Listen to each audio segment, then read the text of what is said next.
Buenos días, me confirman si me oyen y si ven la presentación, por favor. Sí, ya podemos empezar. Bueno, buenos días, mi nombre es Fidel, soy residente de nefrología pediátrica, rotando en el momento por el servicio de cirugía pediátrica, y hoy vamos a hablar de diferencias del desarrollo sexual XX, continuando pues como con la temática de este mes. A manera de introducción, pues ya hemos visto durante las charlas anteriores cómo las diferencias del desarrollo sexual representan un espectro muy amplio de procesos patológicos que se generan por alteraciones en algunas de las etapas del desarrollo fetal, que van a terminar en alteraciones o incompatibilidades entre lo que nos conocemos como el sexo genético determinado por el cariotipo, el sexo gonadal, que está determinado por la presencia de ovario o testículo, y el sexo genital, que está determinado por las características de los genitales internos y externos, bien sea como masculino o femenino. Las diferencias del desarrollo sexual XX tienen una incidencia de aproximadamente 1 por cada 20.000 recién nacidos vivos.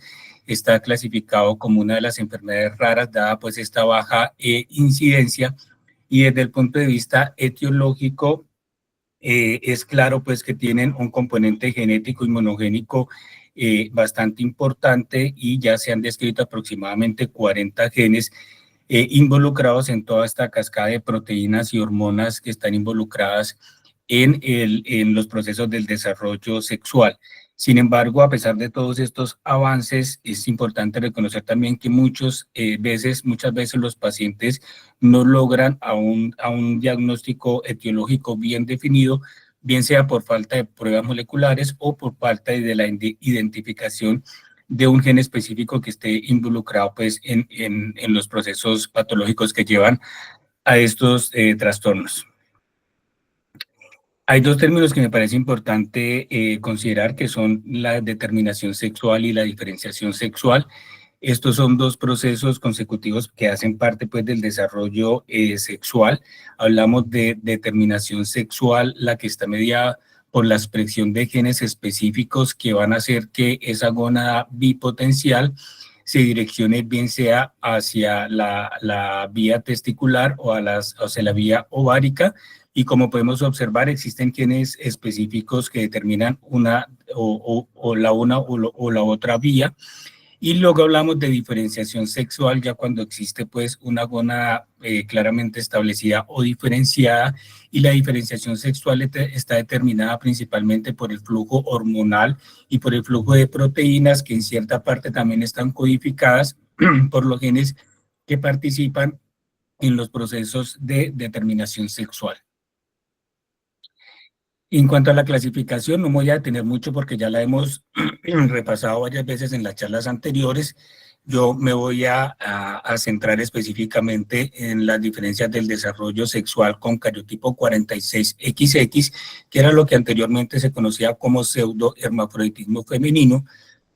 Dentro de esta misma clasificación del 2006, estas diferencias del desarrollo sexual 46XX tienen a su vez una subclasificación en tres grandes grupos. El primero de ellos son los desórdenes del desarrollo gonadal, dentro de los que encontramos el síndrome ovotesticular, el síndrome testicular 46XX y la disgenesia gonadal.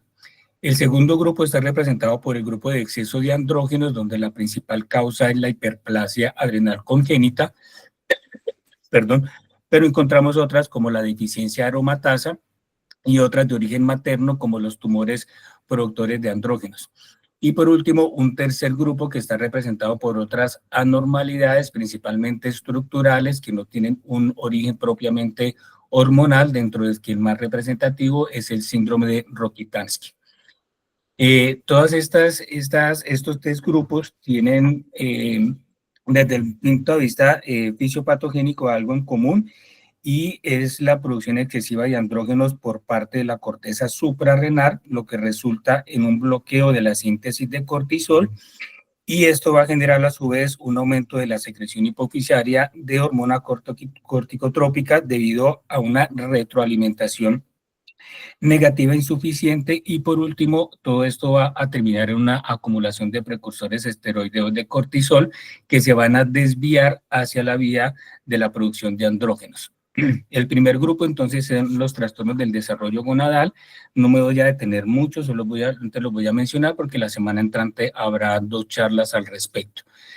Dentro de los trastornos del desarrollo gonadal tenemos entonces el síndrome ovotesticular, que se caracteriza principalmente por la presencia tanto de tejido ovárico como de tejido testicular. En la gráfica podemos observar un niño que se presenta con ambigüedad sexual, y desde el punto de vista histológico se logró determinar la presencia de numerosos folículos representando tejido ovárico normal, pero también tuvo los seminíferos que representaban pues como ese contenido testicular. La causa principalmente es la translocación del gen CRY durante la meiosis del padre, que trasloca pues el gen a uno de los cromosomas X con la consecuencia del síndrome. El segundo trastorno del desarrollo gonadal es el síndrome testicular 46XX. En estos pacientes, generalmente, fenotípicamente, tienen genitales externos masculinos completamente normales hasta en el 85%. Su identidad es completamente masculina y, de hecho, logran desarrollar caracteres sexuales masculinos. El tamaño del pene puede ser incluso normal durante el desarrollo de la pubertad. La principal causa también es tras la translocación del gen SRY desde el cromosoma Y del padre hacia algunos de los cromosomas X en el 90% de los casos, aunque un 10% pues no tiene una causa clara. Este 10% donde no se encuentra la translocación del gen SRY generalmente desarrollan otras características más femeninas como hipogonadismo y presencia de ginecomastia durante la adolescencia. Y por último, dentro de los trastornos del desarrollo gonadal está la disgenesia gonadal. Estos pacientes se caracterizan por tener un fenotipo completamente femenino, pero las pacientes generalmente no logran desarrollar caracteres sexuales secundarios durante la pubertad. La causa también es genética en la mayoría de los casos, pero hay algunas causas adquiridas principalmente por infecciones o enfermedades autoinmunes.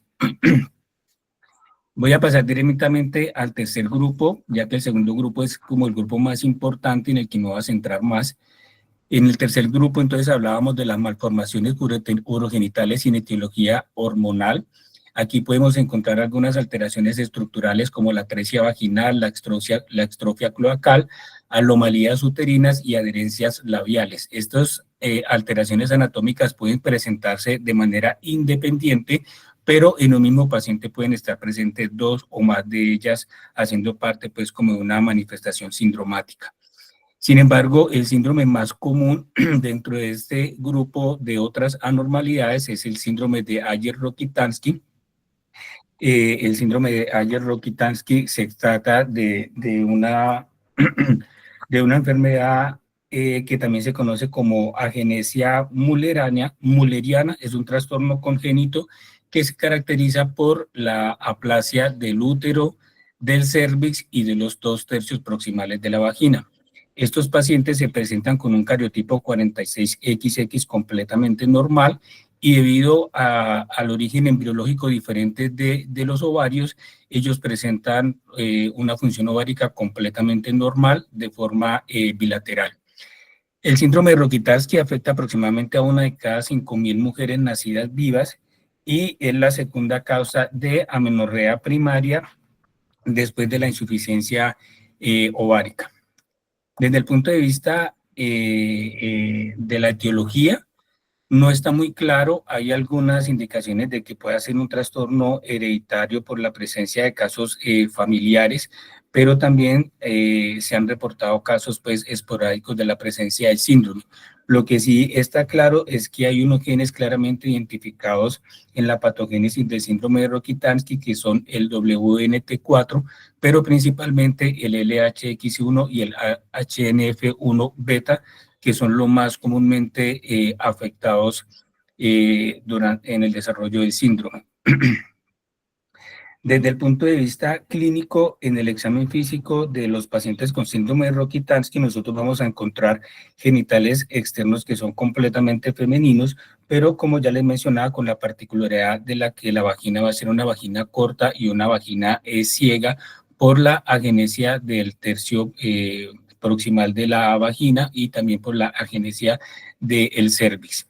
Durante la pubertad, estas pacientes van a tener un desarrollo normal de los caracteres sexuales secundarios, pero la principal manifestación, y es principalmente el motivo de consulta, es la amenorrea primaria. Generalmente estas pacientes consultan de manera tardía durante la pubertad, aunque algunos casos pueden diagnosticarse tempranamente cuando se realizan ecografías abdominales y pélvicas por otra razón y se documenta la ausencia del útero. Precisamente la ecografía, pues es el principal, es el método diagnóstico inicial, el abordaje de primera línea en este tipo de pacientes, y lo que vamos a evidenciar es precisamente la ausencia del útero con la presencia de ovarios que son completamente funcionales. En algunos casos, sobre todo en las pacientes muy pequeñitas, puede ser necesario la realización de resonancia magnética, que tiene la ventaja de que muestra con mayor detalle o con mayor resolución las estructuras mullerianas, pero generalmente con un buen examen físico y una buena ecografía nosotros podríamos enfocar el diagnóstico inicial de este tipo de pacientes.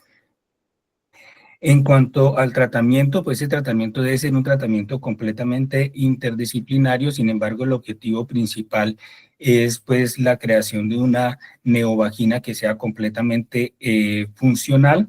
En las últimas décadas han aparecido múltiples propuestas terapéuticas para la creación de esa neovagina. El Colegio Americano de Obstetricia y Ginecología recomienda como primera opción en este tipo de pacientes las autodilataciones vaginales con dilatadores vaginales que han demostrado pues que han tenido altas tasas de éxito, que son muy seguras y que son de bajo costo cuando se comparan con procedimientos quirúrgicos como la vaginoplastia.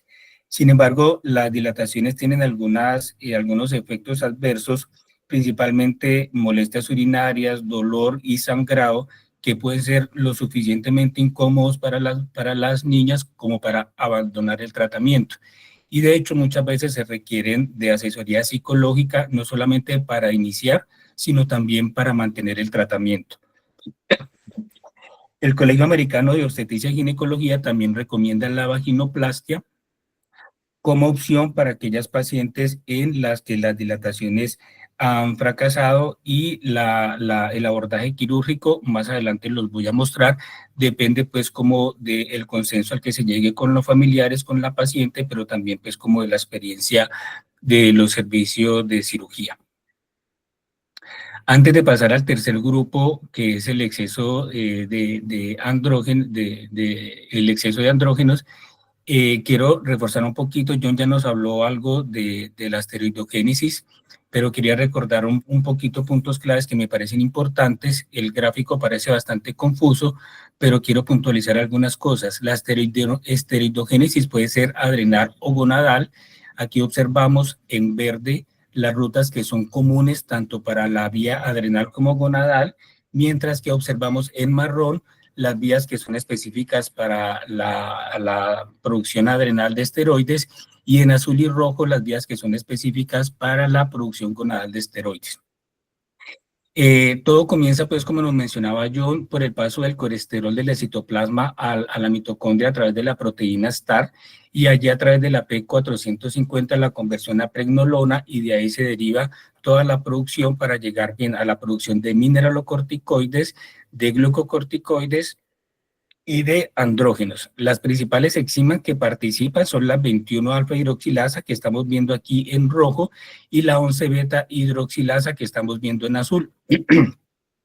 Todas ellas van a llevar a la producción de aldosterona y de cortisol. En caso de que haya alguna alteración en una de estas enzimas, nosotros vamos a ver primero el déficit de aldosterona y de cortisol, pero también vamos a ver la acumulación de los sustratos que están por encima de donde participa la enzima, que en el caso de la 11-beta hidroxilasa sería la acumulación de oxicorticosterona y 11 oxicortisol, y en el caso de la 21-alfa hidroxilasa sería la acumulación de progesterona y 17-hidroxiprogesterona. Hay otras dos enzimas que también participan, que son la 3-beta hidroxiesteroide deshidrogenasa y la 17-alfa hidroxilasa, que representan un porcentaje muy pequeño de las causas de hiperplasia suprarrenal congénita, pero que también debemos tener en cuenta. En este caso, la 3-beta hidroxiesteroide deshidrogenasa, como lo podemos observar acá, también participa en la producción de aldosterona y de cortisol, y los sustratos que se elevarían en caso de un déficit de estas enzimas sería la pregnenolona y la 17-hidroxipregnenolona. La 17-alfa hidroxilasa, por su parte, participa más en la producción de cortisol, pero no tanto en la producción de aldosterona, y eso es importante cuando vayamos a ver las manifestaciones clínicas de cada una de estas alteraciones. Entonces, como podemos observar, los andrógenos pueden tener diferentes orígenes. La producción excesiva puede provenir de la corteza suprarrenal, como en el caso de la hiperplasia adrenal congénita, pero también de una falta de aromatización de estrógenos por parte de la placenta. Alternativamente, podemos tener exceso de andrógenos por la producción de tejido testicular, como en el síndrome ovotesticular o el síndrome testicular XX, y también de origen materno, por la secreción de andrógenos por parte de tumores maternos. Todos igual van a terminar en un aumento de la producción de andrógeno y la mayoría en una disminución de la producción de aldosterona y de cortisol. No voy a tener mucho en lo de la hiperplasia suprarrenal congénita porque ya John nos habló mucho. Sin embargo, pues es importante recargar que es la principal causa de desórdenes de diferenciación sexual, de diferencias del desarrollo sexual, representando más del 90% de los casos. Es una enfermedad autosómica recesiva y se produce por alguna mutación en los genes que llevan a la codificación de cada una de las enzimas que participan en el proceso de la esteroidogénesis. La principal de ellas es la 21-alfa hidroxilasa, que representa más del 92% de los casos, seguido de la 11-beta hidroxilasa, que representa el 5%, la 3-beta hidroxiesteroide deshidrogenasa el 2%, y los otros defectos aproximadamente el 1%.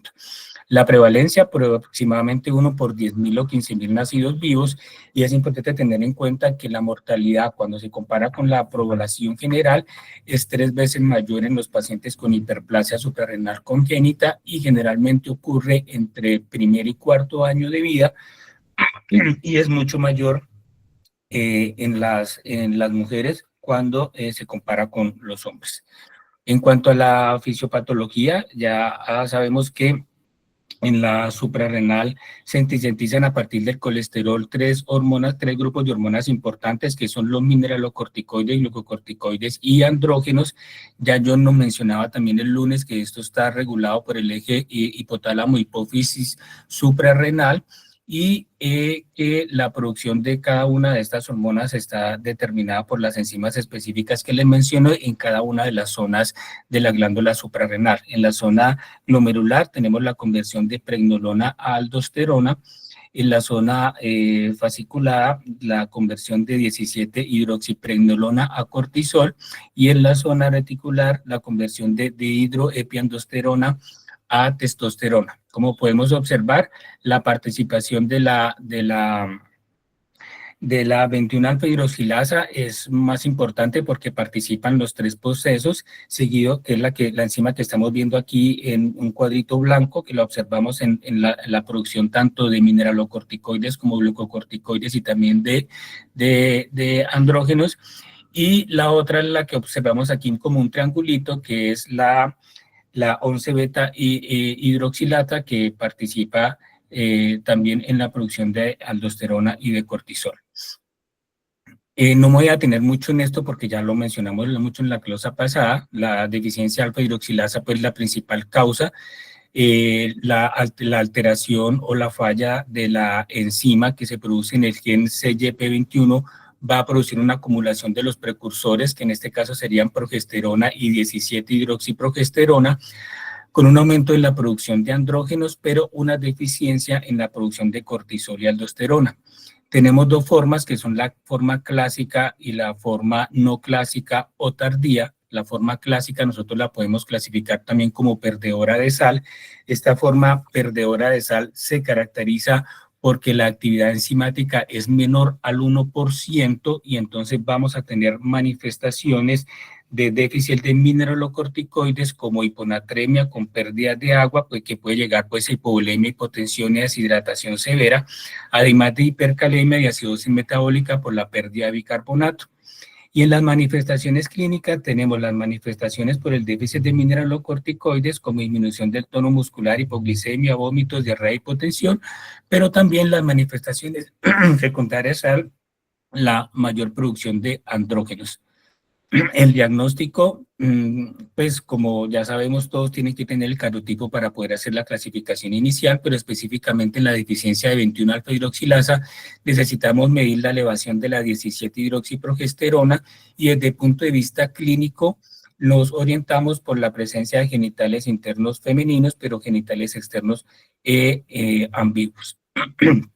La forma no perdedora de sal, la actividad de la enzima es superior al 2%. Esto hace que haya una producción pequeña de mineralocorticoides, pero suficiente como para no producir los síntomas que veíamos anteriormente, por lo que no hay pérdida de sal en este caso y solamente encontraríamos desde el punto de vista clínico las manifestaciones secundarias al hiperandrogenismo. Y el diagnóstico, además de lo que le mencioné en la diapositiva anterior, en este caso también podríamos medir los niveles séricos de aldosterona y la actividad de la renina plasmática. En la forma no clásica o la forma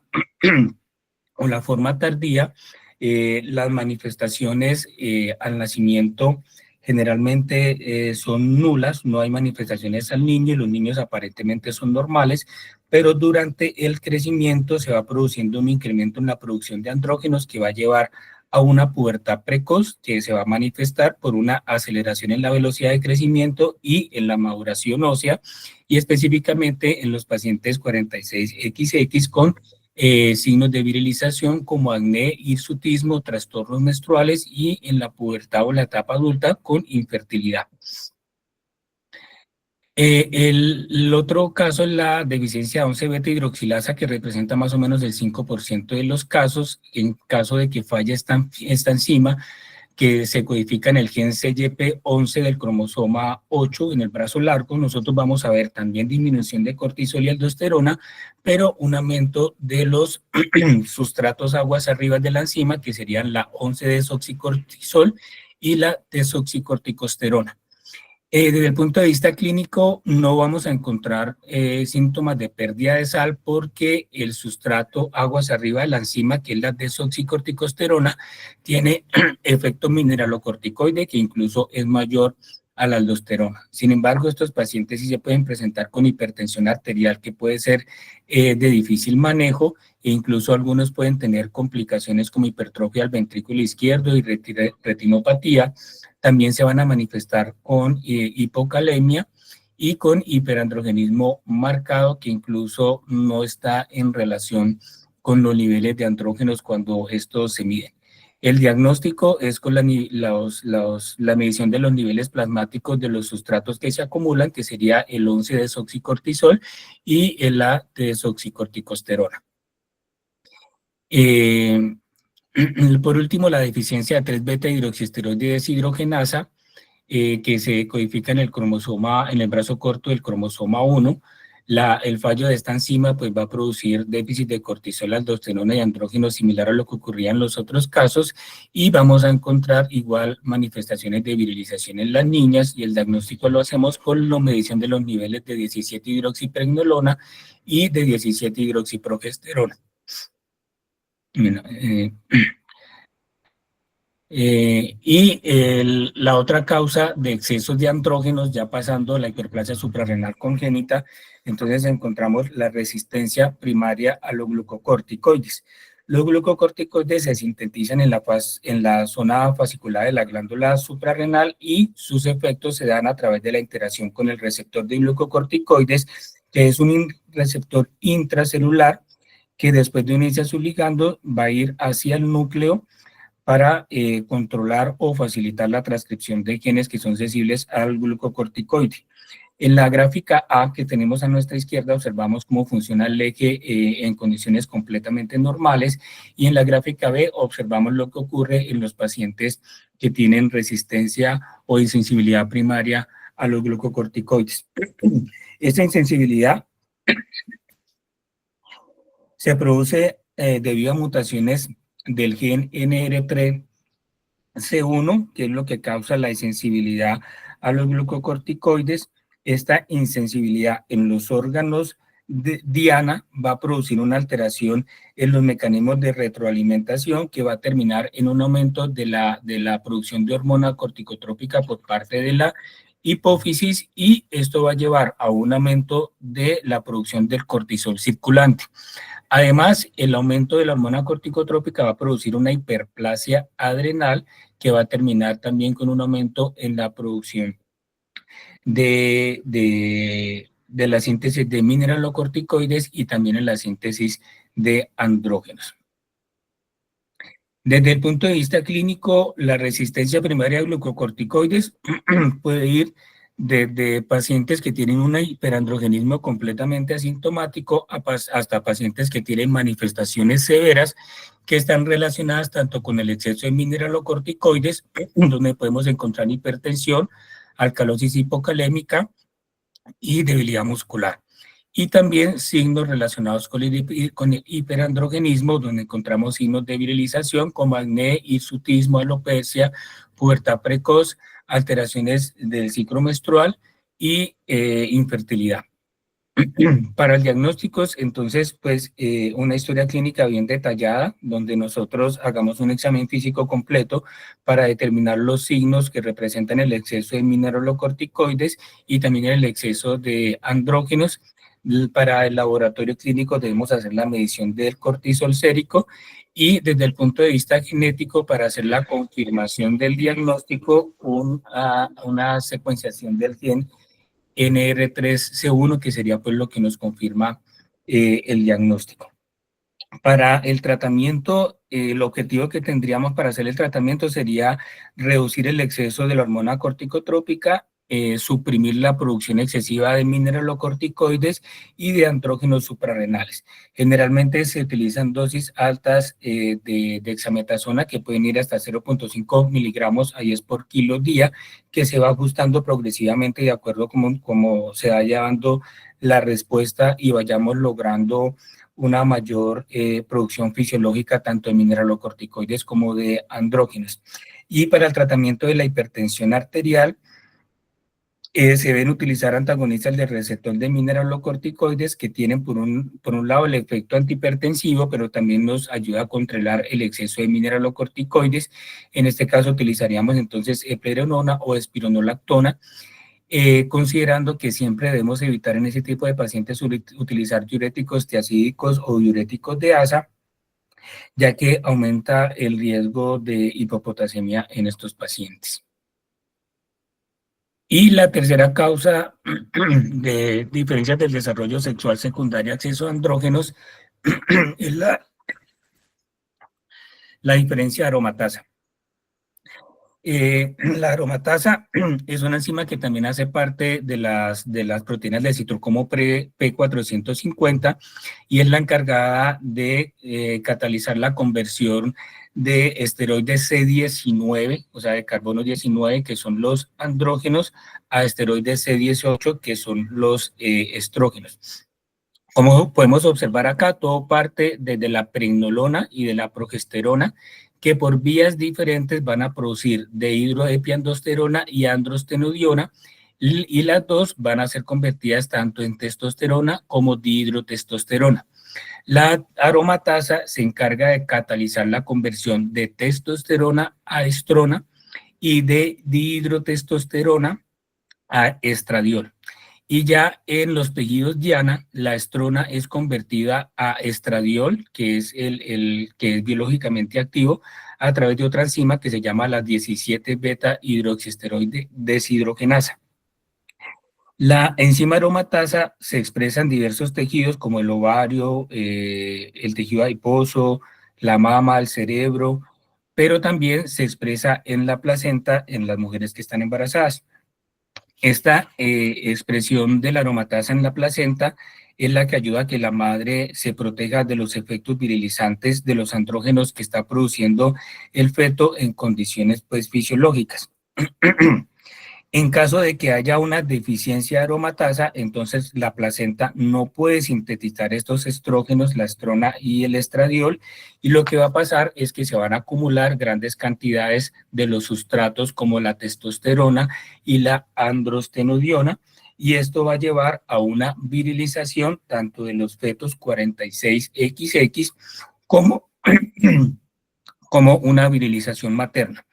La virilización materna generalmente se empieza a presentar después del segundo semestre, no todas las pacientes la presentan, pueden presentar hirsutismo, acné, engrosamiento de la voz, y esos síntomas generalmente desaparecen después del parto.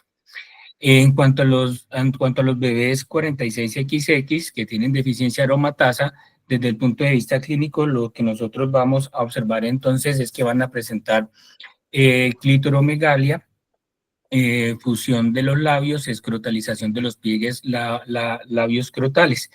Las mujeres 46X que tienen deficiencia de aromatasa generalmente tienen el desarrollo de las estructuras mullerianas completamente normales y tienen una histología de los ovarios que también es completamente normal.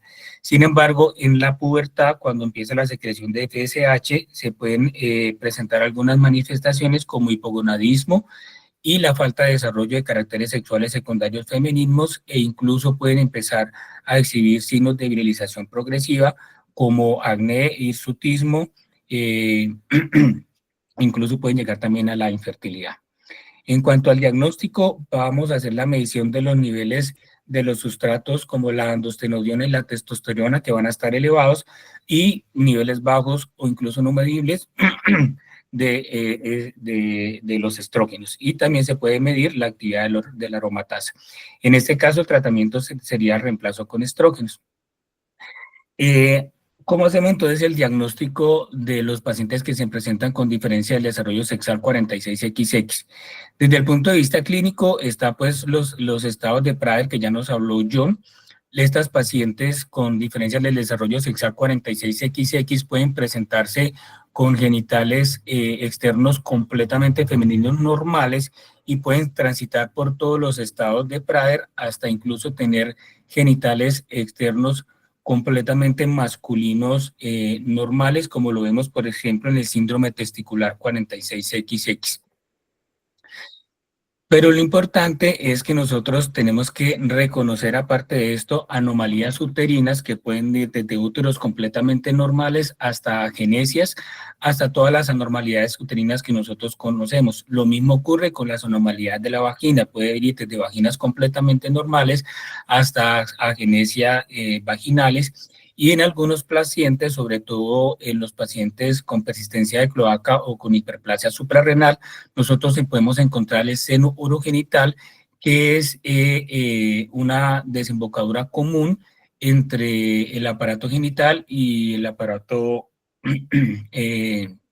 y la vagina, pues. Y lo más importante, cuando nosotros hacemos esta valoración clínica, es determinar el riesgo de obstrucción del tracto de salida, porque esto es lo que va a determinar el enfoque terapéutico. Nosotros consideramos un bajo riesgo de obstrucción cuando hay un orificio de salida que es completamente permeable, y alto riesgo cuando la paciente puede tener obstrucción en el preciso momento o desarrollarla posteriormente, bien sea por la presencia de atresia o por la presencia de estenosis que pueden ir progresando con el desarrollo del paciente.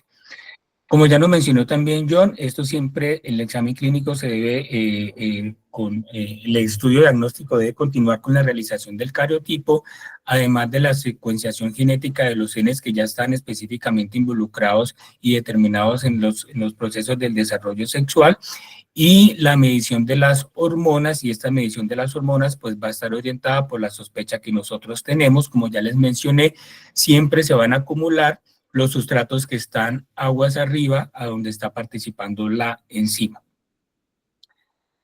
El diagnóstico continúa además con la ayuda diagnóstica de imágenes. La primera imagen generalmente siempre es la ecografía, que nos ayuda pues como a hacer una determinación de las estructuras mullerianas. Sin embargo, en pacientes muy pequeñas o en casos donde esas estructuras están fusionadas, como el caso del seno urogenital, se puede requerir el uso de imágenes más avanzadas como la resonancia pélvica, e incluso en muchos casos se puede requerir incluso una laparoscopia diagnóstica. En cuanto al tratamiento, nosotros podemos dividirlo pues como en un tratamiento farmacológico y en un tratamiento quirúrgico. El tratamiento farmacológico se basa pues como en el reemplazo normal con corticosteroides y con mineralocorticoides, si es el caso.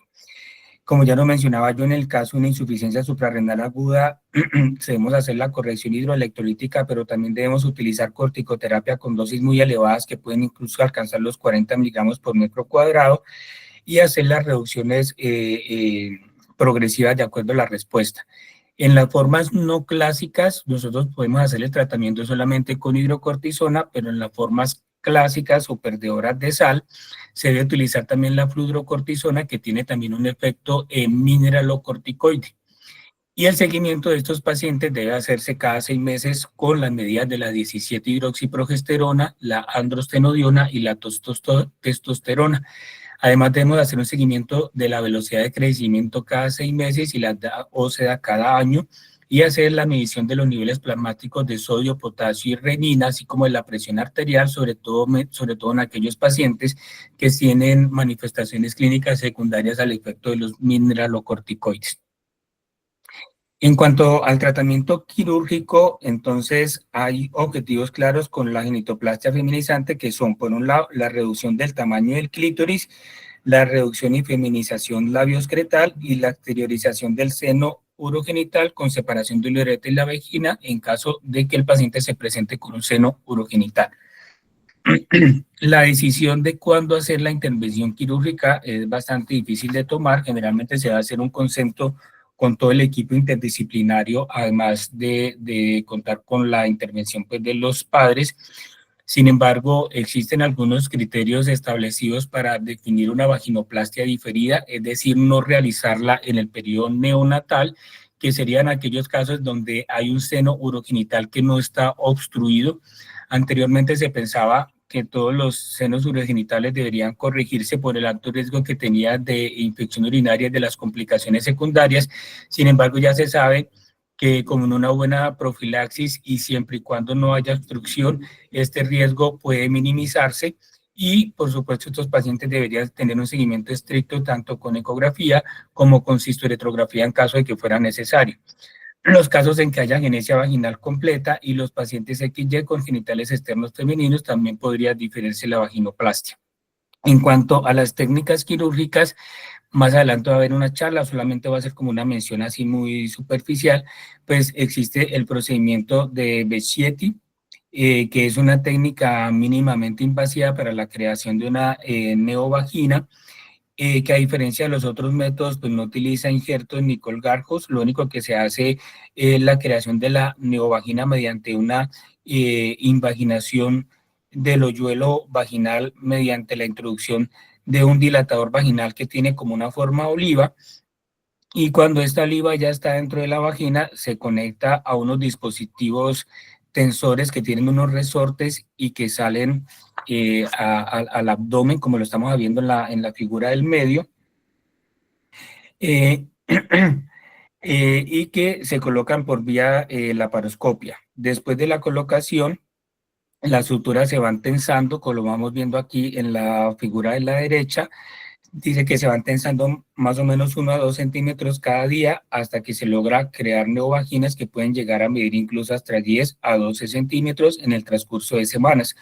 Posteriormente, estos dispositivos se retiran y la paciente debería continuar con dilataciones diarias para prevenir tanto el acortamiento como la estenosis de la neovagina.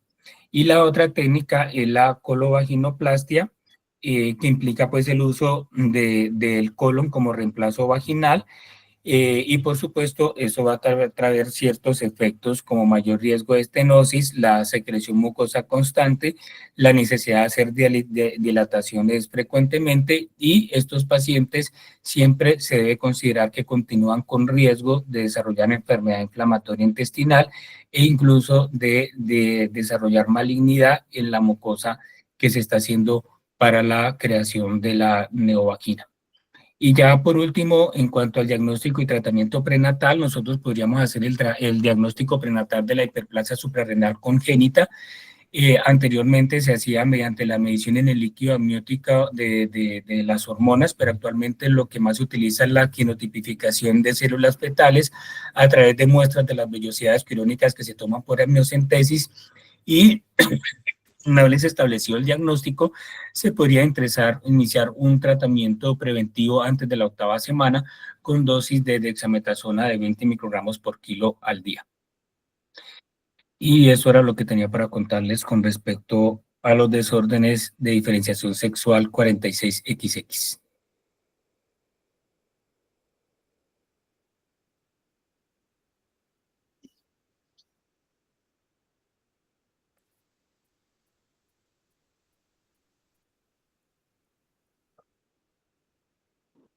Hola Fidel, buenos días.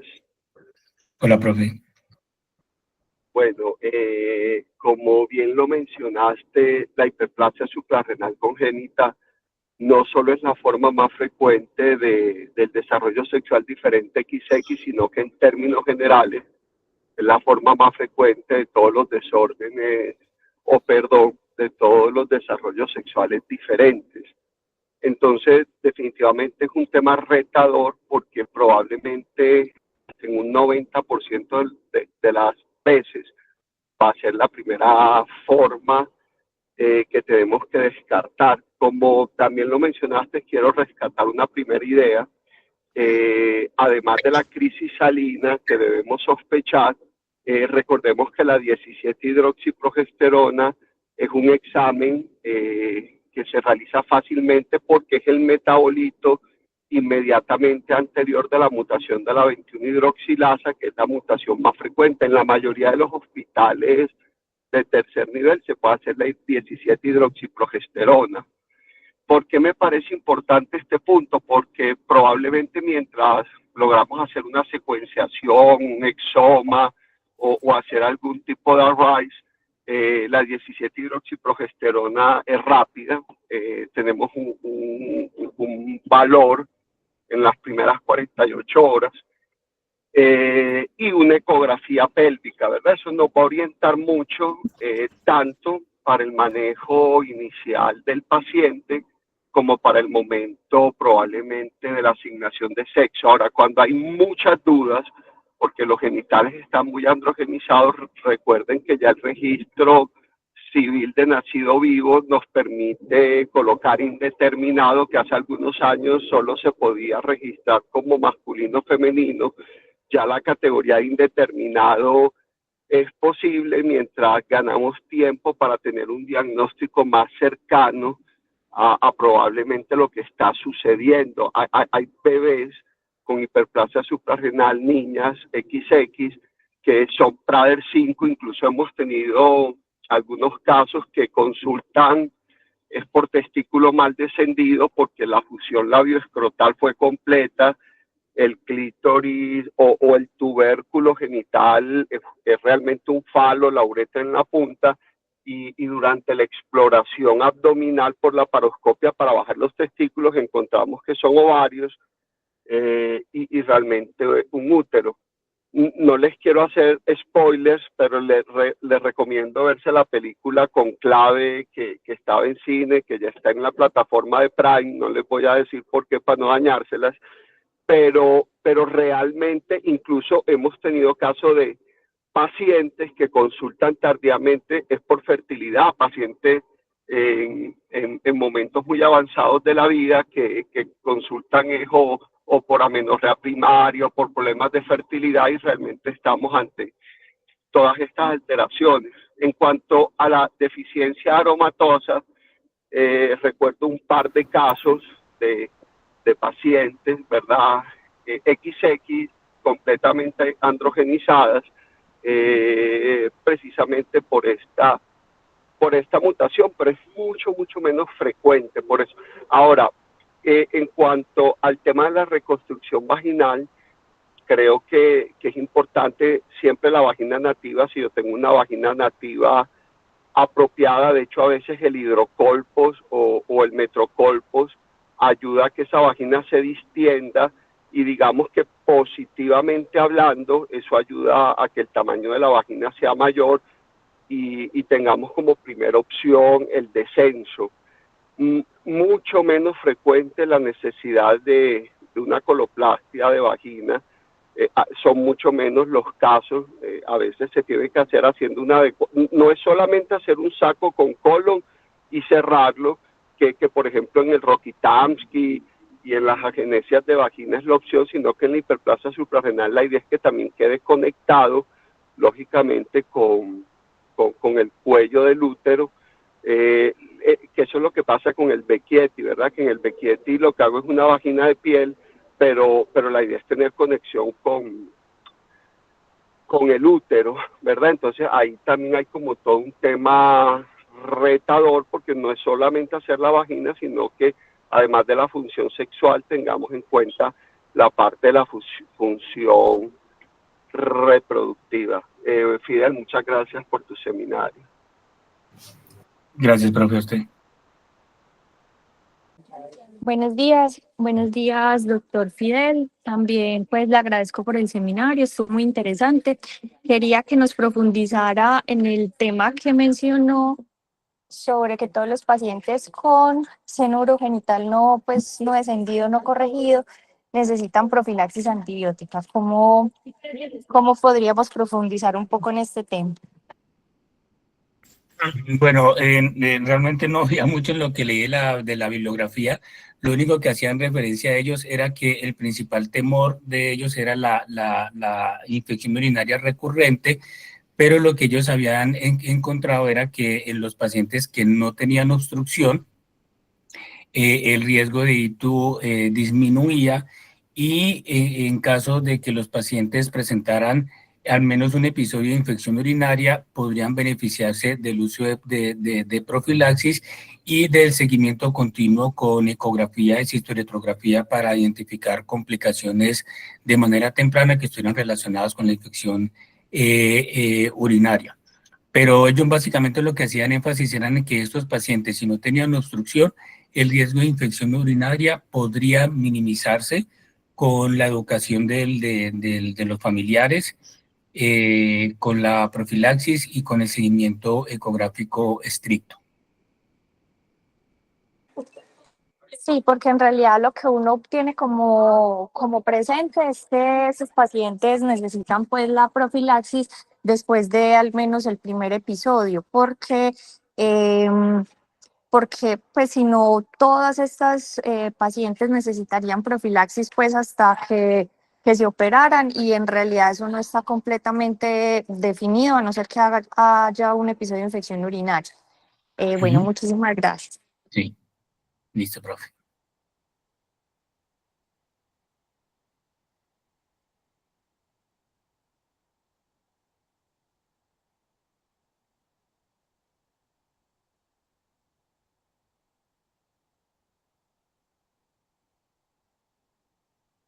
No sé, ¿alguien más?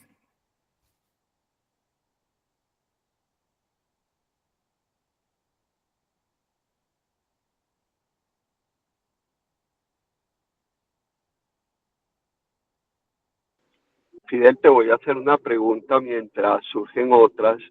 Desde el punto de vista de asesoramiento genético, ¿qué recomendaciones tú le harías a una familia que ya tuvo una bebé con hiperplasia suprarrenal? Tú mencionaste el manejo prenatal a las 8 semanas, que normalmente hay que hacer un ADN fetal en sangre materna, precisamente porque a las 12 semanas que la ecografía nos dé el sexo ya es muy tarde. Eso hay que hacerlo antes de las 8 semanas. Pero ¿qué tipo de asesoramiento genético le recomendarías tú a esa familia? Pues, profe, yo creo que los genes que están implicados en la hiperplasia suprarrenal congénita están claramente identificados y se puede hacer secuenciación de cada uno de ellos. Eh, y definitivamente el componente familiar en la hiperplasia suprarrenal congénita es bastante importante, lo mismo que el componente genético. Entonces, yo pienso que estos pacientes, después de tener un hijo, deberían recibir la valoración genética para hacer la secuenciación y determinar pues la posibilidad de, de, de tener otro bebé con la enfermedad. Es- Sí, no, normalmente la mayoría de las formas tienen una transmisión mendeliana Autosómica autosómica recesiva. recesiva. Sí, ¿Cómo? sí, autosómica recesiva, profe.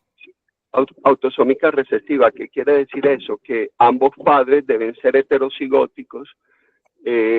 ¿Para qué? Para que se produzca la enfermedad. O sea que eso quiere decir que un cuarto de los bebés va a tener hiperplasia suprarrenal, pero además de eso, de un cuarto de los bebés debe reunir la condición de que sea de sexo femenino. O sea, realmente el riesgo es bajo, es poco posible, pero hay un riesgo latente, ¿verdad? Y eso genera en los papás temores, miedos. Entonces la asesoría genética es demasiado, demasiado importante, porque si se va a asumir el riesgo, la idea es que en la asesoría genética tengan acceso a un diagnóstico temprano al feto del bebé, porque como tú bien lo dijiste, el manejo prenatal, la verdad es muy económico, es dexametasona.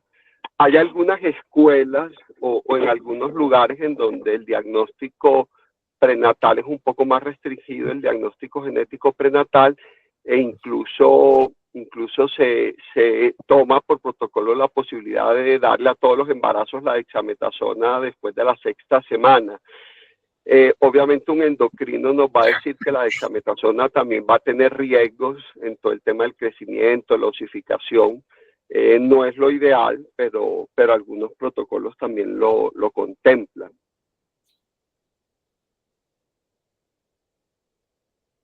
Listo, profe, gracias.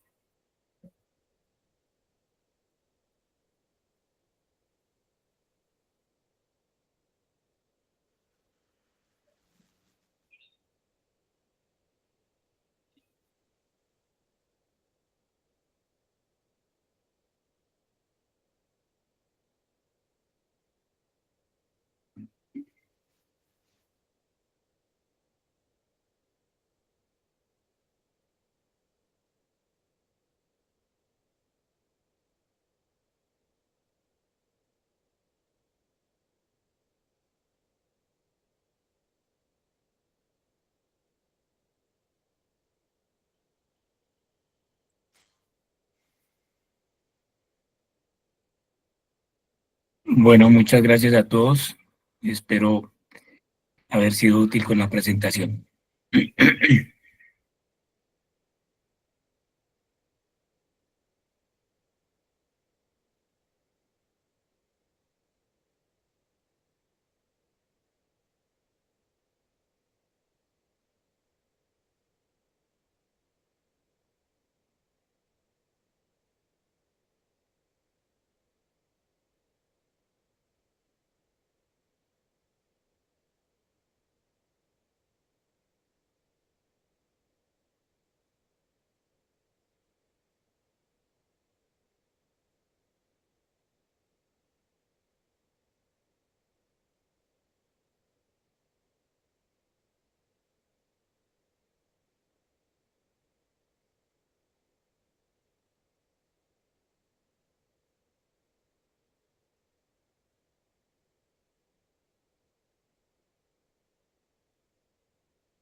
Hola, ahí me escuchan.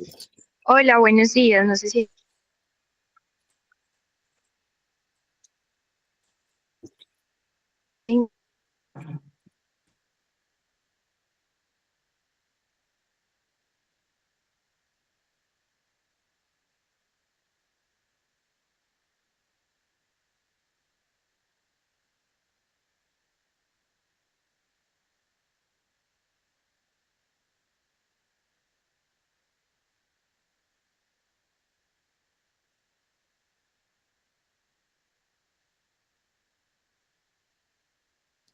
Hola, no escucho.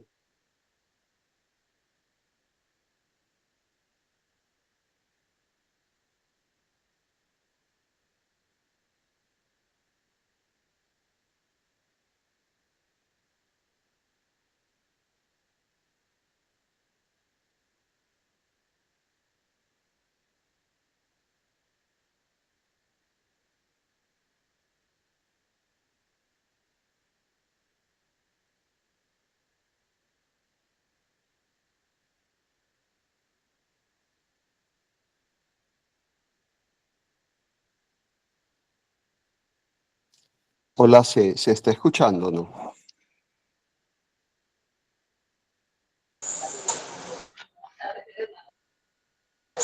Hola, profe, no.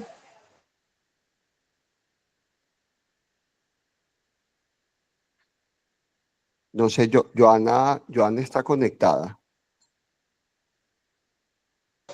Profe, sí, está solucionando como algo del micrófono que no le está funcionando. Ah, bueno, listo, dale.